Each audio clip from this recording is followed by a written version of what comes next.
It was really heartfelt, and there's a lot of heartfelt moments at the end, but I just wanted it to end at that point. I was just like, I don't really care at this point. Yeah.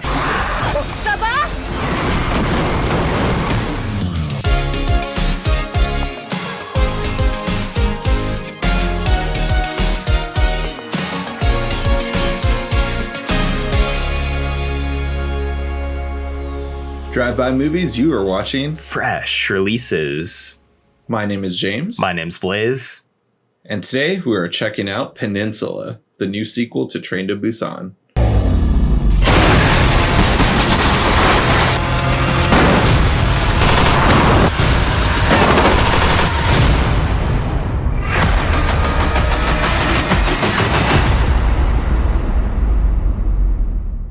Peninsula is the brand new sequel to Train to Busan. I think it's even called Peninsula, a Train to Busan story, expedition, whatever. It's something like that. Anyways, it's the brand new zombie movie from South Korea.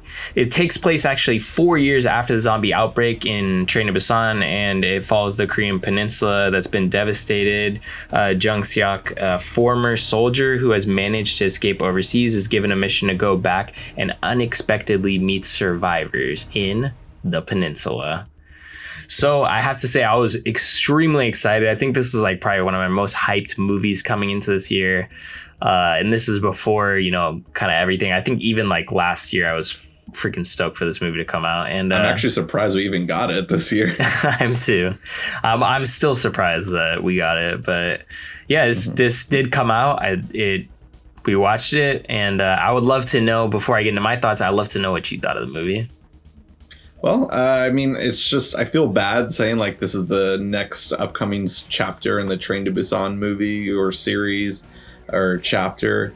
I do like that it doesn't really have anything to do with Train to Busan, and also it takes place 4 years after the outbreak. So you can go anywhere you want with another sequel. You can do a prequel. You can do whatever you want with this story at this point. So I'm stoked on that decision.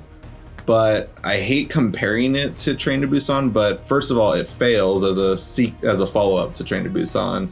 But also it just fails as a movie in general too. I'll get more into detail with it.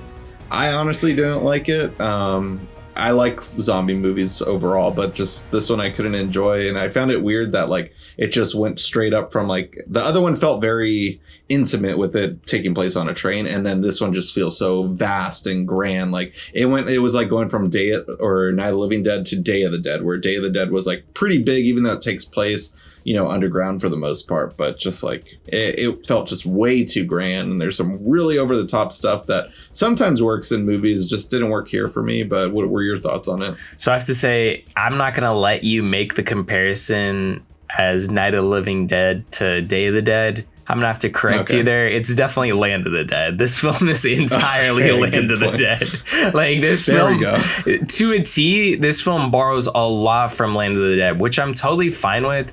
I actually rewatched Land of the Dead, I think a couple years ago, since it came out in theaters originally. So I've seen it a couple times now, and I do enjoy the film. There's a lot of stuff. It's not like wrong with it. It's not great. And I kind of have the same sentiments here about Peninsula. There's things I like, and I was so into it for the first hour, I would say, but then it starts petering off and I'm start losing a little bit interest. All right, where are we going? All right, let's get the show on the road here. And then when the show starts getting on the road, it just kind of like loses steam. And just, it wasn't like boring or anything. There's just a lot of stuff where they tried to make it super over the top that it almost felt like watching a Fast and the Furious movie with how many CGI cars are in this movie. Yeah, I couldn't believe that. And just like, I mean, it's a zombie movie. I know it's not realistic on that end, but just seeing the mechanics and weird physics of what the car was able to do in this movie, I was just like, what is going on here? Just the opening introduction to the daughter, or the two sisters essentially saving him. I was actually really into this movie. Actually, I agree. The first hour, that intro is great. I think that's one of the best zombie intros we've got since the remake, Zack Snyder's Dawn of the Dead. I mean, the original George A. Romero Dawn of the Dead is one of the best films of all time, in my opinion. Well, at least one of my favorites, at least. What that sequel had for, that remake had for it, was that zombie intro. I think that was such a cool intro, and this is up there. I thought that was a really cool way to introduce its characters. It was really heartfelt, and there's a lot of heartfelt moments at the end, but I just wanted it to end at that point. I was just like, I don't really care at this point. Yeah. It's so funny that you say that, but I was losing at the last, like, maybe, what is it, 10 to 15 minutes of the movie just feels like an hour long. Like, it just feels like almost like a K-drama where it's just so, like, prolonged. It's like something that you know is going to happen.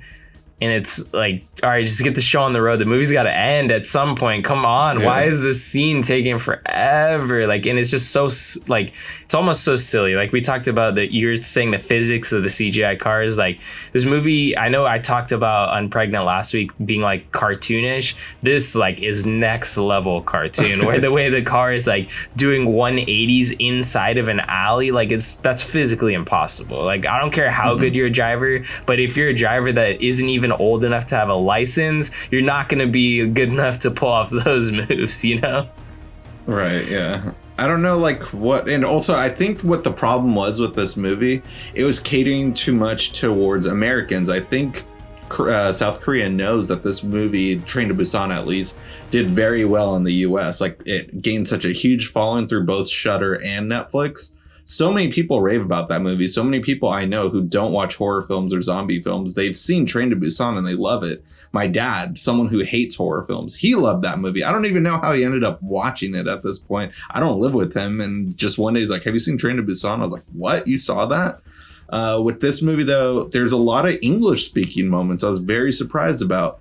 And it doesn't really serve anything plot wise. There's parts that take place in China, but still there wasn't really a point for them to speak English because there's still a lot of Koreans who made it out of South Korea that made their way to China. So it didn't make sense to me why they were speaking still English of all options. There was one American at the beginning who kind of sets the stakes, I thought, at one point.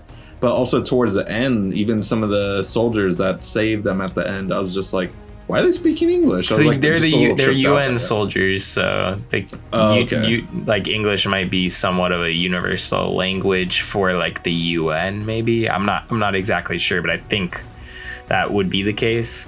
The English didn't bother me. It was more all the stuff in the middle ish and the last act just being basically unbearable. Like, I have to say that last scene just takes so long and so unbearable when you know what's going to happen, but it takes 15 minutes to get there. And there's just moments where it's kind of cringy, honestly. Like, you can't really, like, we're learning about, you know, stuff in the news every day, but like, you can't just straight up punch a UN soldier and not in like a moment of distress and not expect to, you know, have some consequences. I don't know. It just seemed way. I didn't think the UN soldiers saw the mother in the car that was like, you know, over like a mile away, because they ran for like a mile, I feel like. So it just didn't seem that they would have been like okay with understanding what the kids were going through mentally at the time to be able to like punch a soldier, at least, or shove them really hard. Like, it was, I don't know. I don't know if I like remember what exactly happened in that encounter, but it was just kind of cringy. Like, I don't know. It was silly. It didn't really fit with the tone of the movie. The tone that I really loved was that first, you know, after the intro, I loved that the American from the black market telling them, you know, there's this money in Korea. Like, we almost finished this heist, but like, we need somebody to go in and get it. That element made it so cool. It's like now a heist movie that's a zombie movie, but then we just kind of lose track once you finally do get to the peninsula. And there's some cool elements with this like Day of the Dead-esque like civilization that's kind of everyone's like soldiers, but they've lost their minds. I like those elements. It's just really like when it kind of goes from this person's trying to backstab that person, and then it just kind of like gets convoluted. That's when it kind of loses steam. I'm not really sure what every character's motivations still are. Like, I kind of just want to get back to the heist elements. Yeah, and also the villains of the movie, I just kind of found them laughable at times. Like, there's the one who's the big head macho, but then this sergeant guy talks back to him like he's ready to kill him at any moment. So I saw the sergeant as like the scary bad main villain of the movie, even though like he's technically not the one who's in charge of this peninsula wasteland. So I just thought that was weird. I thought like there wasn't really a set villain you're meant to hate, and the one that you hate the most, the sergeant, isn't necessarily the main one. And when he gets his moment of like, when he gets to his moment where he's supposed to die, the camera turns away and goes to the rest of the main characters. It was just like, it's a zombie movie. I expect to see some intestines get ripped out or something. Give me the goods. Yeah.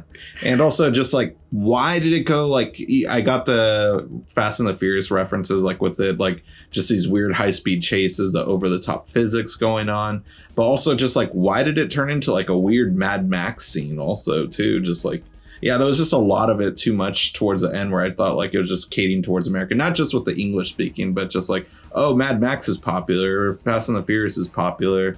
Let's just all throw these in. And yeah, it was a bummer. I thought also like it felt too much like Walking Dead at times where it's just focusing too much on like the evils of humanity. And that's some of the best parts about zombie movies, but just like Train to Busan was a breath of fresh air, and I wish it continued as being a breath of fresh air. I actually really enjoyed the animated movie. I know some people hate that one, Soul Station, I believe it's called, but I highly recommend checking that out versus this. Like that one wasn't perfect, but I at least enjoyed that one.